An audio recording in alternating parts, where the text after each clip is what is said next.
আসসালামু আলাইকুম। প্রিয় দর্শক, অন্য মঞ্চের আলোচনায় আজ আমাদের সঙ্গে অতিথি হিসেবে আছেন। আসসালামু আলাইকুম রহমতুল্লাহি ওবরকাতুহু। সম্মানিত দর্শক, অবস্থার দৃষ্টি মনে হচ্ছে সারা বাংলাদেশের ক্ষোভ, রাগ, ক্রোধ, ঘৃণা ডক্টর মোহাম্মদ ইউনূসের উপর একেবারে শিলাবৃষ্টি রূপে, বজ্রপাত রূপে বর্ষিত হচ্ছে। তাকে নিয়ে যে সকল আলোচনা হচ্ছে পর্দার আড়ালে, পর্দার সামনে, মিডিয়াতে, ঘরে, বাইরে, ক্ষমতার কেন্দ্রে, তাতে করে মনে হচ্ছে যে তার যে দুনিয়া, সেই দুনিয়া ক্রমশ ছোট হয়ে আসছে। তিনি ক্ষমতায় থাকাকালীন অবস্থায় কি অন্যায় করেছেন গোপনে, কি অন্যায় করেছেন প্রকাশ্যে, সেটা আমরা ইন ডিটেলস জানি না। বাট যে বিষয়গুলো একেবারে জনসম্মুখে প্রমাণিত, সেটি হলো তার সম্পর্কে সাবেক প্রধানমন্ত্রী শেখ হাসিনা যে মন্দ ধারণা পোষণ করতেন, তিনি আসলে তার চেয়েও মন্দ। এইটা মানুষের জনগণ এখন মুখে মুখে বলছে। ২ নম্বর হলো যে আমরা যারা সাধারণ মানুষ, তার পক্ষে সে ২০০৯ সন থেকে নয়, আমি তো আমার সেই ছোটকাল থেকেই কি বলবো, ৮১-৮২ সন থেকেই উনাকে রীতিমতো পুজো করে আসি। উনি ছিলেন আমার স্বপ্নের পুরুষ। আমি উনাকে প্রথম দেখি সম্ভবত ১৯৮০ বা ৮১ সনে। উনি আমার নির্বাচনী এলাকাতে গিয়েছিলেন। আমরা তখন স্কুলে পড়ি বা সেই। তো গ্রামীণ ব্যাংকের একটি শাখা উদ্বোধনের জন্য উনি গেলেন ৮০ সনে সম্ভবত, আমার মনে নাই।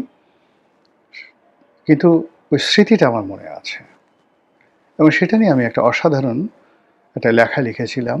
ওনাকে নিয়ে আমি দুটো লেখা লিখেছি, একটা নয়াদিগন্তে, একটা বাংলাদেশ প্রতিদিনে।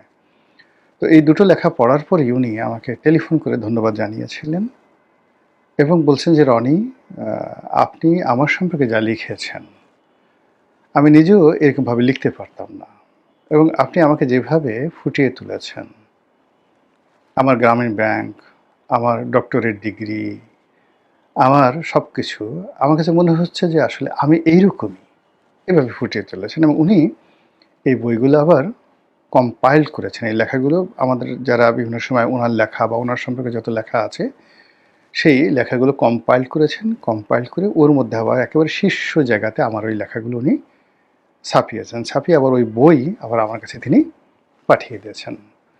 তো তার যে সেক্রেটারি লামিয়া মোর্শেদ, তো লামিয়া ওনার প্রথমে লামিয়া টেলিফোন করতেন। উনি লামিয়া ওনার সঙ্গে আবার কথা বলিয়ে দিতেন, কিন্তু পরবর্তীতে উনি সরাসরি ডাইরেক্ট ওনার ফোন থেকে আমাকে টেলিফোন করতেন। তো বোঝার চেষ্টা করুন যে তার সঙ্গে আমার কী পরিমাণ সম্পর্ক ছিল ব্যক্তিগতভাবে। তো যার জন্য তিনি যখন এই সরকারের প্রধান হলেন, I was happiest man in the world. ওনার জন্য শেখ হাসিনার সাথে আমার সম্পর্ক খারাপ হয়েছে। ২ নম্বর হলো ওনাকে আমি খুব ভালো জানতাম। আমি মনে প্রাণে চাইতাম যে উনি খুব ভালো করুন। উনি একবার একটা লেখা লিখেছিলেন অনেক আগে, অসাধারণ একটা লেখা লিখেছিলেন। সেই লেখাটা ছিল যে আমি যদি দুর্নীতি দমন কমিশনের চেয়ারম্যান হতাম। তো দুর্নীতি দমন কমিশনের চেয়ারম্যান হলে তিনি কি করতেন, সেই কথাগুলো লিখেছেন। আমি বহুবার সেই লেখাগুলো পড়েছি। আর সেটা দ্বারা তখন থেকে আমার মনে হতো যে না, এরকম মানুষ দুর্নীতি দমন কমিশনের চেয়ারম্যান নন। উনি যদি বাংলাদেশের প্রেসিডেন্ট, বাংলাদেশের প্রধানমন্ত্রী হন, তাহলে দেশ পাল্টে যাবে। তো সেই স্বপ্ন আমি ধারণ করতাম। এমনকি আমি যখন এমপি হলাম, আমি আওয়ামী লীগের এমপি হওয়ার সত্ত্বেও আমার একটা স্বপ্ন ছিল যে এই বাংলাদেশে যদি ডক্টর মোহাম্মদ ইউনূস কোনোদিন প্রধানমন্ত্রী হন, কোনোদিন রাষ্ট্রপতি হন, এই দেশের ব্যাপক পরিবর্তন হবে। আর এমপি হওয়ার আগে তো মানে উনি ছিলেন একেবারে স্বপ্নের রাজপুরুষ। ব্যক্তিগতভাবে তার সঙ্গে আমার কিছু হয়নি টিল নাও। আমি তার দ্বারা ক্ষতিগ্রস্ত হইনি। তার কাছে আমার কোনো কনসিডারেশন নেই, কোনো চাওয়ার নেই, কোনো পাওয়ার নেই। আমার কাছে তার কোনো চাওয়া পাওয়ার নেই। কিন্তু কি হলো, ওই যে যেহেতু তিনি স্বপ্নের পুরুষ, আমি চেয়েছিলাম যে তিনি খুব ভালো করুন, তিনি মাহাথির মোহাম্মদ হন, তিনি বাংলাদেশের অ্যাটলিস্ট এখন যে মালয়েশিয়ার বর্তমান প্রধানমন্ত্রী রয়েছেন আনোয়ার ইব্রাহিম, তিনি তার পর্যায়ে হন। তারপর বারাক ওবামার মতো তার দ্যুতি ছড়িয়ে পড়ুক। বাংলাদেশ খুব বড় কিছু না হোক, কিন্তু গণতন্ত্রায়ন, তারপরে শিক্ষা, এরপরে সংবাদপত্রের স্বাধীনতা, এরপরে গ্লোবাল অ্যাসপেক্টে আমাদের যে মান মর্যাদা এই জিনিসগুলো বাড়ুক, মানে খুব বেশি তার কাছে চাওয়া ছিল না। আমি চাইতাম উনি 5 বছর না, উনি আসলে 10টা বছর থাকুক, এবং উনি ক্ষমতায় আসবেন, 5 বছর ক্ষমতায় থাকবেন। এই ব্যাপারে রাজনৈতিক দলের যে শীর্ষ পর্যায়ের নেতাদের সঙ্গে আমার যতটুকু আলাপ আলোচনা হয়েছে, সেটা ধরেন 2021, 22, 23 সনে আমি যাদের সঙ্গে কথা বলেছি, আমি এই একই কথা বলেছি। এডিনু সাহেব জানানো না যে আসলে এই মুহূর্তে যদি একটা পালা পরিবর্তন হয়, সরকার প্রধান হওয়ার জন্য ইউনূস সাহেবের বিকল্প বাংলাদেশে কেউ নাই। তো সেখানে তারেক রহমান সাহেব থেকে শুরু করে অন্যান্য যাদের সঙ্গে আলোচনা হয়েছে, সবাই বলেছেন যে হ্যাঁ, আপনি ঠিকই বলেছেন। দ্বিতীয়, আমি যে কথাটা বলেছি যে আসলে ওনাকে একটা ব্রিদিং টাইম দিতে হবে 5 বছরের জন্য। আর সেই ব্রিদিং টাইম দেওয়ার কারণ সময়ে উনি যেভাবে দেশটাকে একটা জায়গাতে নিয়ে যাবেন, আর রাজনৈতিক দল হিসেবে আপনারাও এই যে পেইনগুলো আছে বা শেখ হাসিনার জমানাতে আপনারা যেভাবে কাজ করতে না পারার কারণে যে সাংগঠনিক দুর্বলতা দেখা দিয়েছে, এই সাংগঠনিক দুর্বলতাটা 5 বছরে কাটিয়ে উঠতে পারবেন। ফলে আগামীতে আওয়ামী লীগকে আপনারা রাজনৈতিকভাবে মোকাবেলা করতে পারবেন। এবং বিশ্বাস করেন যে দেশের শীর্ষ যত রাজনৈতিক নেতৃবৃন্দ রয়েছেন, আমি এই কথাগুলো টেলিভিশনে বলেছি, তাদের সঙ্গে টেলিফোনে বলেছি, স্কাইপেতে বলেছি, তারা সবাই অ্যাগ্রি করেছেন। তাহলে দেখেন, উনি যখন ক্ষমতায় এলো, পুরো গ্রাউন্ড ছিল তার পক্ষে 100% তিনি সেই যে পারবেন, 5 বছর থাকবেন এবং দেশটাকে ভালোভাবে চালাবেন, এরকম একটা অবস্থা ছিল। কিন্তু 8 তারিখে তিনি যেভাবে দায়িত্ব গ্রহণ করলেন, যেভাবে তিনি এনসিপির ছেলেদের, তার নাতির বয়সী ছেলেদের, যাকে বলা হয় পুতুল হয়ে গেলেন, এবং তিনি যে শিশুসুলভ আচরণ করলেন, এবং তিনি 3 দিন পরে বাংলাদেশে এলেন, এয়ারপোর্টে যে বক্তব্য দিলেন, যারা তাকে রিসিভ করতে গেল, পুরো জিনিসটি আমার কাছে আসলে মনে হয়েছে যে তিনি ফ্রম দ্য ফার্স্ট ডে ভালো করবেন না। এটা যেমন মনে হয়েছে। দ্বিতীয়, আমার আর একটা আশঙ্কা হয়েছিল, সেটি হলো যে রাজনৈতিক দলের যারা নেতৃবৃন্দ, আপনি চিন্তা করেন, ছোট দলের নেতা, বড় দলের নেতা, ছাত্র নেতৃবৃন্দ সবাই মিলে ক্যান্টনমেন্টে দেখা করতে গেছেন জেনারেল ওয়াকারুজ্জামানের কাছে। ইট ইজ রং সিদ্ধান্ত। ক্যান্টনমেন্টে যাওয়ার আগে, এর কারণ হলো তখন তো ক্যান্টনমেন্ট রাজনৈতিক সহযোগিতা তাদের দরকার। ক্যান্টনমেন্ট দিক না সেনা শাসন, তাতে কিছু আসে যায় না। ক্যান্টনমেন্টে বঙ্গভবনে যাওয়ার কোনো প্রয়োজন ছিল না। রাজনৈতিক দলগুলো বসবে, ছোটরা বড়রা একসাথে বসবে, ঠিক নেপালের বালেন্দ্র সাহাদেবের মতো, মানে তারা ঐক্যমত্য হবে। তারপরে শেষে তারা নিজেরা সুশীলা কার্কির মতো কাউকে মনোনীত করবে এবং বলে দেবে যে রাজনৈতিক দলগুলো এতদিনের জন্য আমরা আপনাকে ক্ষমতা দিলাম। ফলে কি হলো, জেনারেল ওয়াকারুজ্জামান, বঙ্গভবন, ছাত্র নেতৃবৃন্দ, রাজনৈতিক নেতৃবৃন্দ, ডক্টর মোহাম্মদ ইউনূস, অনেকগুলো পক্ষ দাঁড়িয়ে গেল, কেউ কারোর সঙ্গে কারো যোগাযোগ নাই। আর এই উপদেষ্টা মণ্ডলীতে জগা খিচুড়ি হয়ে গেল। নাহিদ ইসলামদের মতো মানুষ, হাসনাদের মতো মানুষ তার উপদেষ্টা নিয়োগ দিল। ডক্টর মোহাম্মদ ইউনূস, যিনি কখনো রাজনীতি করেনি, তিনি উপদেষ্টা নিয়োগ দিতে গিয়ে তিনি তার বান্ধবী নূরজাহান বেগমকে ডেকে আনলেন। তিনি তার আরেক বান্ধবী লামিয়া মোর্শেদকে তার পাশে রাখতে চাইলেন। তিনি প্রেস বিভাগে ইচ্ছা মতো, মানে আমাদের এই সাংবাদিকতা জগতের যাদের কোনো রকম মানে একটু ইনফ্লুয়েন্স নেই, জাস্ট একটা পত্রিকা হয়তো চাকরি করে বা একটা প্রতিষ্ঠানে চাকরি করে, ওই পর্যন্তই তার পার্সোনাল, হয়তো তিনি একজন ভালো সাংবাদিক, কিন্তু পুরো সংবাদপত্র জগতে একটা ইনফ্লুয়েন্স থাকতে হবে। তাদের কথা কেউ শুনবে, তাদের কাছে কেউ আসবে, তারা একটা টেলিফোন করে ডাক দিয়ে যদি বলে, এই ভাই আপনি তো আমার বাসায় আসেন। তো এরকমভাবে দেশের শীর্ষ 10 জন লোক তাদের বাসায় যাবে, এরকম একজন লোককেও ডক্টর মোহাম্মদ ইউনূস তার প্রেস টিমে নিতে পারলেন না। যাদেরকে নিলেন অল আর, মানে যাকে বলা হয় কোনো ইনফ্লুয়েন্স তাদের ছিল না। ফলে এই লোকগুলো ক্ষমতা পেয়ে প্রায় সবাই বিরক্তিকর লোকে পরিণত হয়ে গেল। এরপর জামাতের সুপারিশে সেখানে কিছু লোক গেল, আমেরিকার সুপারিশে সেখানে কিছু লোক গেল, তারপর বিএনপির সুপারিশে লোক গেল। একটা জগা খিচুড়ি মার্কা, মানে সেই উপদেষ্টা পরিষদ, এবং তার মধ্যে আবার সেই আল ইরিয়াস কমিশন, বদিউল আলম কমিশন, তারপরে শেষে এই দেবপ্রিয় ভট্টাচার্য কমিশন, ইফতেখার সাহেব যিনি ছিলেন ওই যে ট্রান্সপারেন্সি ইন্টারন্যাশনাল, এদেরকে নিয়ে ঠিয়ে একটা হজবরল সব করবে, সংবিধান সংশোধন করবে, এটা করবে ওইটা করবে। আমি ঠিক একেবারে ১ সপ্তাহের মধ্যেই আমি বুঝলাম যে এই ভদ্রলোক পারবে না। যত তাড়াতাড়ি সম্ভব উনার চলে যাওয়াই বেটার। তো উনি গেলেন না, উনি থাকার চেষ্টা করলেন।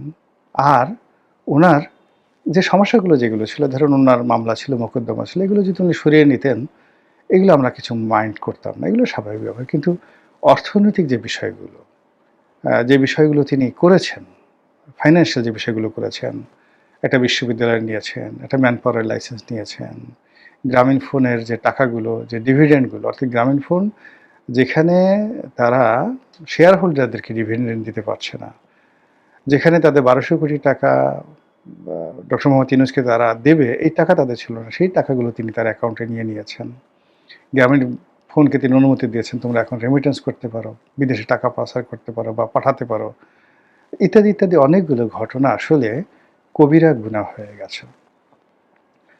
এর মধ্যে আইনশৃঙ্খলার অবনতি, মব, এরপর সাম্প্রতিক সময়ে যে হাম নিয়ে যে ঘটনা, মানে এই যে এখন শত শত শিশু মারা গেছেন, হাজার হাজার শিশু আক্রান্ত, এবং এটা এত, যাকে বলে এই হাম যে রোগটি, এটা শিশুদের মধ্যে এটা এতটা দ্রুত বিস্তার লাভ করে যে করোনার চাইতে এটা প্রায় অলমোস্ট, করোনার যে বিস্তার লাভের ক্ষমতা যদি 70% হয়, এটা 90%। করোনার চেয়ে দ্রুত বিস্তার লাভ করে। ফলে এই হামটা যে আসলে কোথায় গিয়ে থামবে এবং আরও কত শিশু মারা যাবে, কত শিশু আক্রান্ত হবে, উই ডোন্ট নো। এবং এই যে হামটা যে বাড়লো, এটা ওনার যে দায়িত্ব অবহেলা বা অনভিজ্ঞতা তা নয়। এটা উনি যে কাজগুলো করেছেন, যতটুকু আমরা জেনেছি, রীতিমতো ক্রাইম করেছেন। এই হামের টিকা ইউনিসেফ, জাতিসংঘের যে ইউনিসেফ, তারা সরবরাহ করত। সেই ইউনিসেফকে বাদ দিয়ে তিনি বেশ কয়েকটা প্রাইভেট কোম্পানিকে কাজ দেওয়ার চেষ্টা করেছেন। নিঃসন্দেহে তার নিজের লোকজনকে দেওয়ার চেষ্টা করেছেন, এবং সেটা তিনি পারেননি। না পারার কারণে টিকাই আমদানি হয়নি। আর টিকা আমদানি হওয়ার কারণে এই রোগটি আজকের এই পর্যায়ে, এবং এটা নিয়ে সারা পৃথিবী খেপে গেছে, জাতিসংঘ খেপে গেছে, ইউনিসেফ খেপে গেছে, বিশ্বের যে সকল মানবাধিকার সংগঠন রয়েছে যারা শিশু অধিকার নিয়ে কাজ করে, তারা খেপে গেছে। তারা দেশে বিদেশে এই লোকের বিরুদ্ধে, যাকে বলা হয়, মামলা করার জন্য, জনমত তৈরি করার জন্য, এর বিচারের জন্য আওয়াজ তুলছে। আর বাংলাদেশে তো ওনাকে পেলে, মানে যে সকল সংগঠন কোটি কোটি করে তারা খেয়ে ফেলবে তাকে, পিরানহা মাছ বা যেভাবে হাঙ্গর একটা মানুষকে খেয়ে ফেলে, ওই রকম অবস্থা। কারণ ডক্টর মোহাম্মদ ইউনূস ওই পর্যায়ে, ঘৃণার পর্যায়ে চলে গেছে। তার অফিসের সামনে এখন তার ফাঁসির দাবি নিয়ে লোকজন মিছিল করছে, মেয়েরা বাড়তে থাকবে। এর বাইরে তার এবং তার যারা আপনজন লোকজন ছিলেন, এদের সবার বিরুদ্ধে দুর্নীতির পাহাড় সমান অভিযোগ। ওই যে লোকগুলো ছিল, একটা লোক ছিল যোগাযোগ উপদেষ্টা, আমি ভালো জানতাম এই লোকটাকে, কথাবার্তা অনেক সুন্দর বলতেন। এখন সবাই বলছে সত্যমিত আল্লাহ জানেন, বয়স্ক মানুষ, বুড়ো হয়ে গেছে, দাড়ি চুল পেকে গেছে। ফয়জুল করিম, প্রথম আলোর সৃষ্টি, ওখানে কলাম ঠলাম লিখতেন। তো সেই ভদ্রলোককে আমি মনে করতাম যে এটা বোধহয় বাংলাদেশের একটা সবচেয়ে সর্বকালের সেরা একজন অনেস্ট মানুষ। এখন দেখা গেল তার জমানাতে যোগাযোগ মন্ত্রণালয়, তার জমানাতে জ্বালানি মন্ত্রণালয় যে পরিমাণ লুটপাট হয়েছে, একমাত্র জ্বালানি মন্ত্রণালয়ে ৩৫,০০০ কোটি টাকার লুটপাট হয়েছে। এই কথাগুলো সবাই বলা বলি করছে, সত্য মিথ্যা জানি না। তো জ্বালানিতে যদি এই অবস্থা হয়, যোগাযোগে কত হয়েছে। কোনো কাজ, একটা ছোট রাস্তা মানে মেরামত করার সে সামর্থ্য তার ছিল না। খালি মিষ্টি মিষ্টি কথা বলতেন। ডক্টর মোহাম্মদ ইউনূস যেভাবে মিষ্টি মিষ্টি কথা বলতেন, এই লোকটা গাল ফুলিয়ে সন্দীপ বাড়ি সেভাবে কথাবার্তা বলতেন।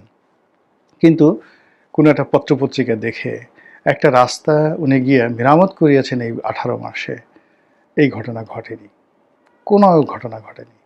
কিন্তু তার জামানাতে ওই মন্ত্রণালয়গুলো, উনি এর সাথে জড়িত না জড়িত আল্লাহ জানেন, আর উনি ওনার কপাল জানেন, কিন্তু ওই মন্ত্রণালয়গুলোতে যে দুর্নীতি যেভাবে বেড়েছে, খালি জনপ্রিয়তা, যে এই আমি এত টাকা কম দিলাম, এই প্রকল্পের ব্যয় কমিয়ে দিয়েছি, এখানে এই কাজ করেছি, এই সকল গাল ভরা গল্প। কিন্তু দুর্নীতি ব্যাপক হারে বেড়েছে, কিন্তু কোনো কাজ হয়নি। আমি যেহেতু, উনি তো মানে 5টা বছর আমি বৃহত্তর যোগাযোগ মন্ত্রণালয়ের সংসদীয় কমিটিতে ছিলাম, ফলে উনি কি কাজ করতে পারেন, তারপরে ওনার সীমা পরিসীমা কি, দুর্নীতির কি, এই জিনিসগুলো আমার বলতে গেলে মুখস্থ। ফলে কাজে এই জিনিসগুলো যখন ওনার ক্ষমতা চলে যাওয়ার পরে ওনার সম্পর্কে শুনছি, বা ওনারকে আমি খুব ভালো জানতাম, ওনার পক্ষে অনেক কথাবার্তা বলেছি, কিন্তু শেষের দিকে যখন তার বদনাম ক্ষমতার শেষের দিকে ছড়িয়ে পড়লো, আমি ভীষণ রকম আহত হলাম। তো এইভাবে একইভাবে আরও অনেক কয়েকজন উপদেষ্টা যারা দুর্নীতি করবে, যারা সরকার থেকে এই পদপদবি ব্যবহার করে লাইসেন্স নেবে, ব্যবসা বাণিজ্য করবে, কমিশন নেবে, দেশ বিদেশে টাকা পাচার করবে, এই জিনিসগুলো স্বপ্নেও আমরা কল্পনা করতে পারিনি, কিন্তু সেই কাজগুলো হয়েছে।